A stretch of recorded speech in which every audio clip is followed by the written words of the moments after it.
Mamaya papakita ko sa inyo kung paano ang basic na pagtono ng carb o carburador. Engine natin kung di pa natin kabisado yung carb tuning. So ganito lang yan guys. Papakita ko sa inyo yung mga parts niya, kung ano yung mga ginagalaw natin pag mag-carb tuning natin.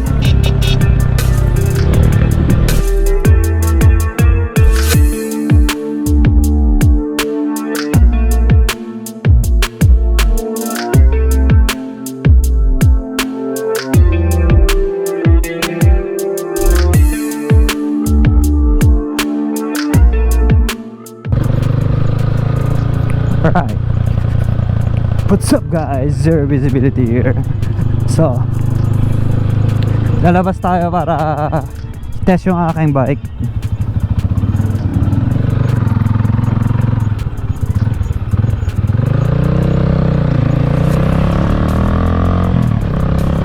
Natin yung bike kasi nagtotono ako ng carb.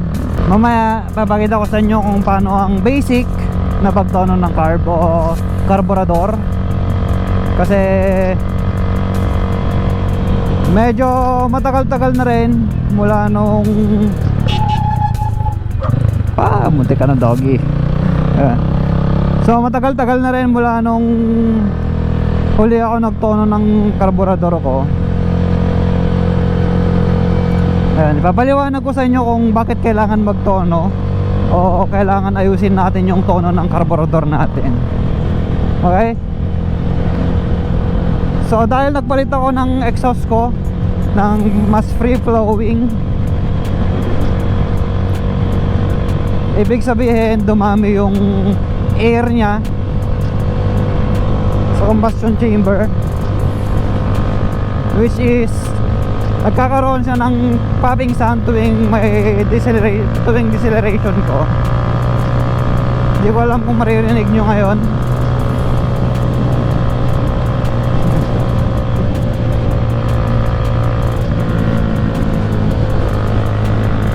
Wala.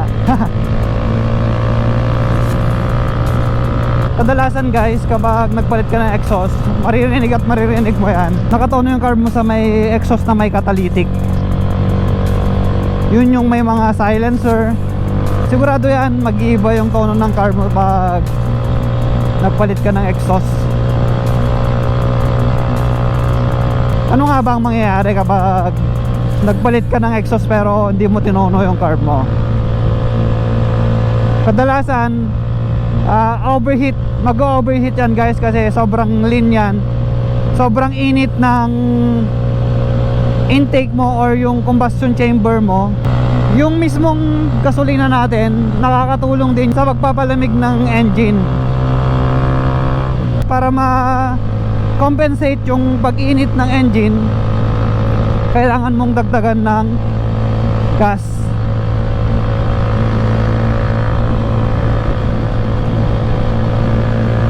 So kasi nakikita nyo yung aking mga boobsy. May init kasi kaya hindi na ako ano ba yan, liko. Bigla na lang lumiliko. Mainit kasi kaya hindi na ako nag-jacket. I mean, mainit yung singaw, pero yung araw sakto lang naman. Hindi ko alam kung naririnig nyo sa background ko pag nagde-decelerate ako, yung puffing sound ko. Ayun, naririnig nyo ba? Well, hindi naman malala, pero syempre ako medyo may pagka-ose lang ako talaga guys.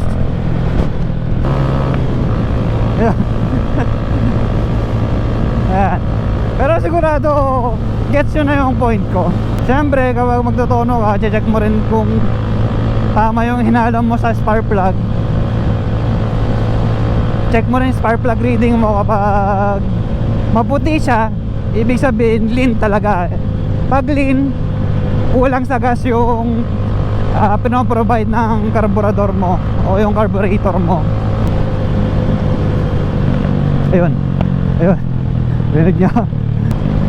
Ayun.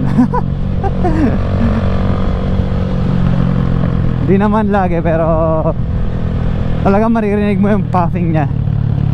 Minsan natutuwa ako sa puffing sound, pero Kailangan ko talang tanggalin eh.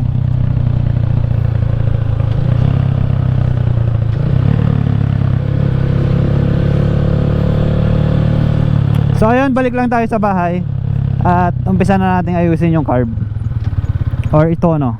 Okay. Alright, andito na tayo sa bahay guys. So, tatanggalin na natin yung ating carb. Madali lang naman tanggalin ito. Meron lang, kailangan lang natin ng screw para mapaluwagan yung hose clamp. Dito sa may head and isa dun sa may air filter. Dito. Alright, tatanggalin na natin yung ating screw. Siyempre, gamit tayo ng ordinary screw. Hindi pala natin tatanggalin, papaluwagan lang natin. Ayan. And papaluwangan na rin natin yung isa. Sana maabot. Ay, naabot naman.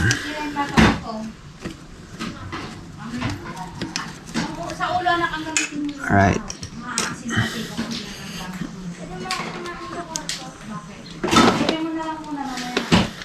Oops. Huwag niyo palang kakalimutan guys na ilak yung fuel cap. Nakalimutan ko. Nag-leak tuloy. So, ayun. Tanggalin na natin. Alright, ayun. Natanggal na natin yung carb. Linisan lang natin ng konti. Tapos, ituloy natin. Okay?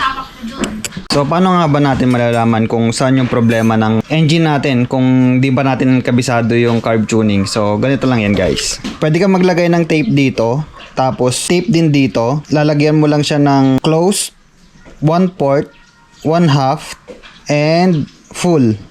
Okay? So, tatapat mo yung pinaka-close ng throttle mo.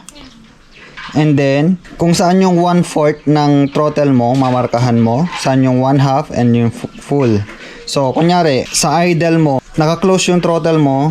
Sa idle mo, nagluluko yung engine mo o kaya hindi siya mag-start or namamatay siya. Ang kadalasan ginagalaw doon is yung air-fuel mixture lang. So, from close throttle to 1/4 throttle, ang i-adjust mo lang doon is yung air-fuel mixture niya. Okay? So, kapag lumagpas ka na ng 1/4, or 1/4 to 1 half, ang i-adjust mo na doon is yung needle niya. Okay? From 1 half to full throttle, ang i-adjust mo na doon is yung main jet niya. Alright, buksan na natin guys. So, ang kailangan mo lang dito is yung screw ulit, yung handy-dandy screw mo.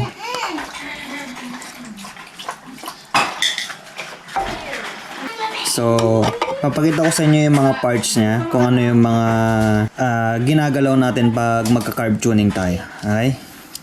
Bubuksan ko lang yung mga tornilyo para makita ninyo. So, ito yung mga parts na ginagalaw lagi sa may carburetor. Kadalasan, ito yung air fuel mixture natin or AF, yung sasabi nila. Kadalasan, ito yung from idle to 1/4 throttle. Then, ito yung pilot jet natin. Teka, buksan natin. Okay. Ayan. Ito yung pilot jet natin, guys. Kadalasan kapag hindi mo na may tono dito sa air fuel mixture mo, magpapalit ka na ng pilot jet. It's either mas malaki or mas maliit. Depende sa requirement ng engine mo. Okay? Ito yung pilot jet natin. So, yung katabi niya, ito naman is yung main jet. So, yung main jet naman, kadalasan from 1 half to full throttle, dyan tayo nag-a-adjust kung sakaling kinukulang or sobra tayo sa mixture.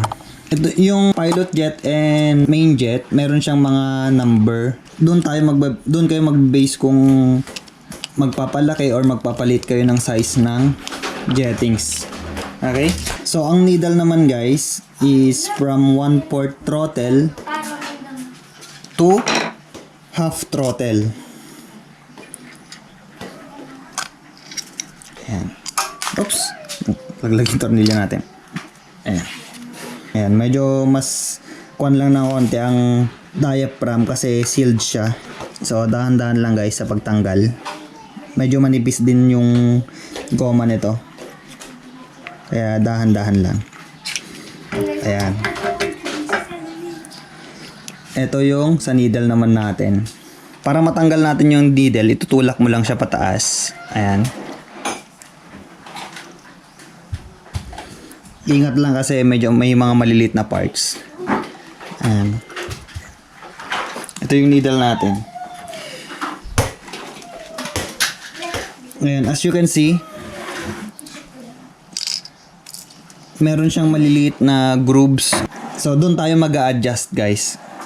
Para maparami or mapakonte yung gas na pumapasok sa carb natin. Nailipat ko na yung needle ko ng mas mababa para mas umangat siya kapag linagay na natin. Ibalik na natin yung mga pinaggagalaw natin. Ayan. So dahil nabuksan na-adjust na natin yung sa may air fuel natin. Nag-adjust na rin tayo ng needle natin. So ayun, tetest na lang natin, okay? Alright, the moment of truth. Tingnan natin kung tama yung naibalik natin lahat ng parts niya. Moment of truth.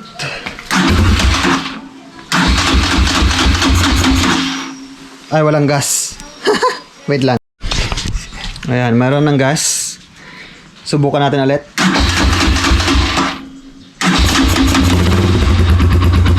Ayun.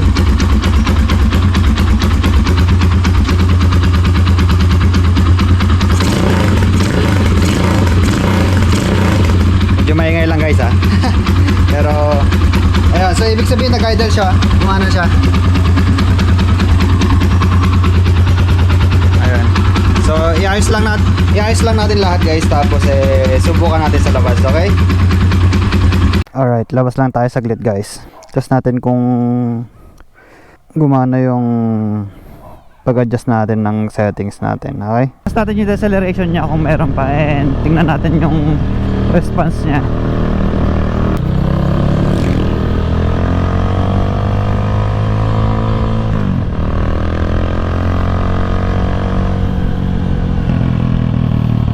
Ayos, wala na. Hindi ko na naririnig yung puffing.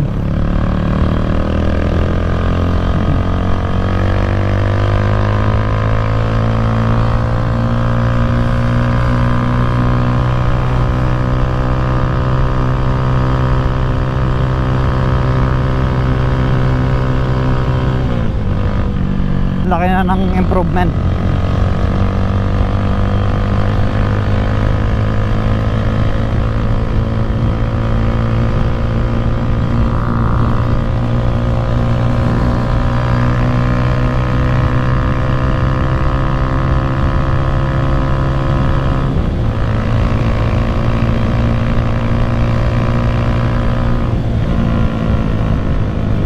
Ayan. Wala na talaga guys. Wala na yung puffing niya.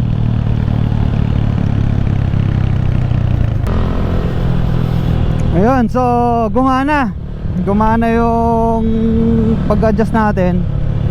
Well, medyo kabisado ko na rin naman kasi dati na talaga akong nag-adjust ng carb. So ayun guys, salamat sa pagsama sa akin. Sana may natutunan kayo kahit hindi ako marunong magturo. So yun lang, salamat sa pagsama. I'll see you on the next one. Ang nanay ang siyang